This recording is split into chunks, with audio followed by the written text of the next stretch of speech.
சென்னை அண்ணா அறிவாலயத்தில் RS பாரதி செய்தியாளர்களை சந்தித்து வருகிறார். அந்த காட்சிகள்.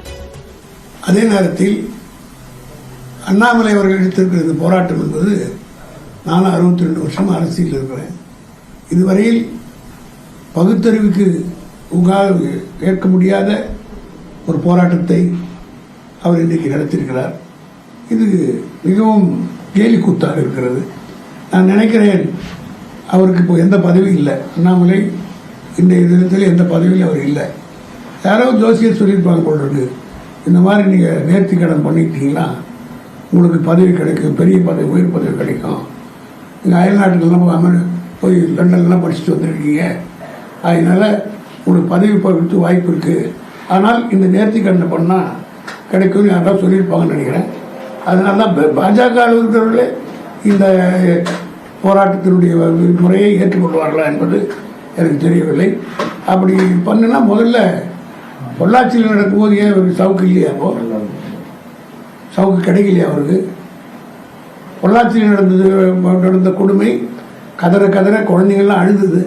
அண்ணா என்னை விட்டுரு, அண்ணா ஒன்று என்னை விட்டுடுன்னு சொல்லி எல்லாத்தையும் ஊடகங்கள் தான் வந்தது. அப்பொழுதெல்லாம் அண்ணாமலை எங்கே போயிருந்தார்? இந்த சம்பவத்தை நாங்கள் நியாயப்படுத்தவில்லை, ஆதரிக்கவில்லை. இது வன்மையாக கண்டிக்கக்கூடிய ஒரு சம்பவம் தான், துரதிருஷ்டவசமானது. ஆனால் காவல்துறை, அதாவது யூனிவர்சிட்டிக்குள்ளே என்ட்ராவதுன்னா கூட வைஸ் சான்சலர் பழமெல்லாம் போக முடியாது. அது மட்டும் இல்லை, ரவுண்ட் தி கிளாக் அங்கே செக்யூரிட்டி இருப்பாங்க முன்னெல்லாம். ஏன்னா பெரிய கேம்பஸ்.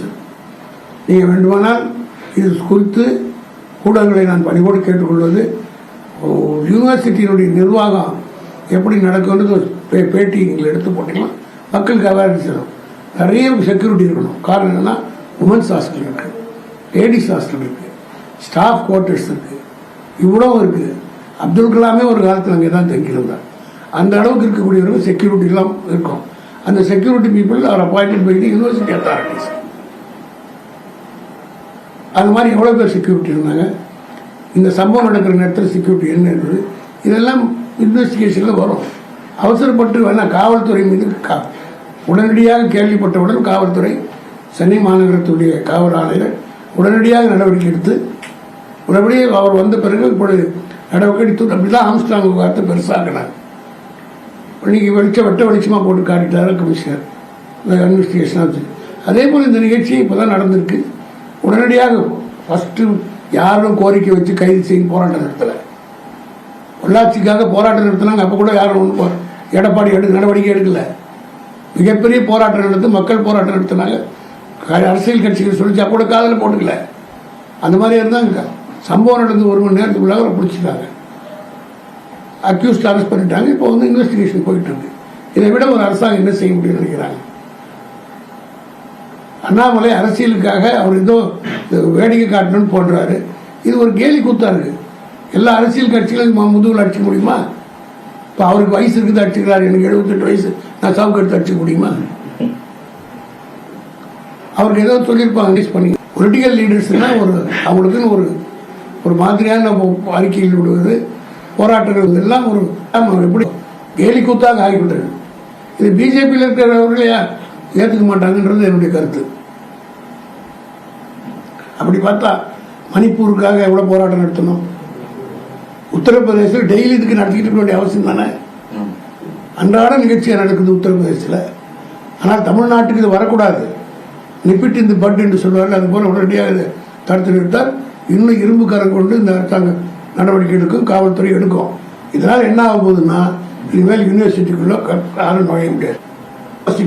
இந்த மாதிரி அதனால் அதாவது நேரத்தில் இது போன்ற சம்பவங்கள் நடக்காமல் இருப்பதற்கு சமூகமும், அதாவது இப்போ பசங்களுக்கு ஒரு ட்ரைனிங் கொடுக்கணும். அதாவது இந்த மாதிரியான வருகிற அந்த பெண்ணை நான் உடனடியாக பாராட்டுறேன். காரணம், அந்த அப்படியே சப்ரஸ் பண்ணாமல் கம்ப்ளைண்ட் கொடுத்து அந்த அக்யூஸ்ட் பிடிப்பதற்கு உதவிய அந்த பாதிக்கப்பட்ட பெண் உள்ளபடியே ஒரு வீராங்கனை என்று தான் நான் பாராட்டுறேன். இப்போ திமுக ஆட்சி இறங்குற வரைக்கும் ஷூ போட மாட்டேன், செப்பல் போட மாட்டேன்னு சொல்லியிருக்காரு. அதுக்கு நிரந்தரமாக போட முடியாது. அப்படி ஒரு சபதம் ஏற்றிருந்தால் அவர் வாழ்நாள் முழுவதும் செருப்பு இல்லாமலோ ஷூ இல்லாமல் தான் நடக்க வேண்டிய நிலை வரும். செருப்பு போட மாட்டேன், கோயில போய் வேண்டிக்க போறேன், சாட்டை எடுத்து அடிக்கிறேன். கோயிலுக்கு போறது நான் கூட போறேன். தொடர்ச்சியா கோயிலுக்கு போறதை பத்தி நாங்க ஒன்னும் ஆட்சியம் இல்லை. விரதம் இருந்து 48 நாட்கள் அப்படின்னு சொல்லிட்டு இந்த விவகாரம் ஐயப்ப மலை ஏற முடியாததுனால இப்படி ஒரு பண்றாரோ. ஐயப்ப மலை கொஞ்சம் இப்போ அங்க கூட்டம் ஜாஸ்தியா இருக்கு, என்னால் போக முடியல, அதனால இப்படி பண்றாரான்னு தெரியல. அது அவருடைய விருப்பம். அவர் பல விதமான அவர் உயிரோடு இருக்கிற வீராசாமி செத்து விட்டாருன்னு சொல்லுவாரு. இந்த மாதிரி வேடிக்கையெல்லாம் நிறைய பண்ணுவார் அவர். ஆனால் அந்த வேடிக்கையில் இது ஒன்றுன்னு நம்ம எடுக்க வேண்டியதுதான். இல்ல சொல்லும் போது நிறைய வார்த்தைகள் கூட பிரஸ் மீட்ல அநாகரிகமா பயன்படுத்தினார். ஏன் உங்களே ஒரு திட்டினவர் தானே, அவர் எங்களை திட்டத்தில் இருந்தார். நாங்கள் எதிரிகள் ஒரு பாவ மரியாதை உங்களே திட்டினவர் தான்.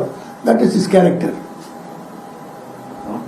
பாஜக தலைவர் மாற்றப்பட போறாருன்னு ஒரு தகவல் பரவக்கூடிய நிலையில இந்த மாதிரி வேலைகள்லாம் செஞ்சு அதை தக்க வைக்க நினைக்கிறேன். அந்த வீட்டு விவகாரத்தோட நான் தலையிட விரும்புகிறேன். அது அஃபென்ஸ் ஆகிடும், ட்ரெஸ்பாஸ் ஆகிடும்.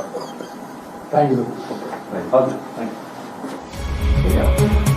திமுக அமைப்பு செயலாளர் RS பாரதி செய்தியாளர்களை சந்தித்தார். அண்ணாமலை சாட்டையால் அடித்துக் கொள்ளக்கூடிய போராட்டம் தொடர்பாக தன்னுடைய கருத்துக்களை முன்வைத்தார். அந்த காட்சிகளை பார்த்தோம்.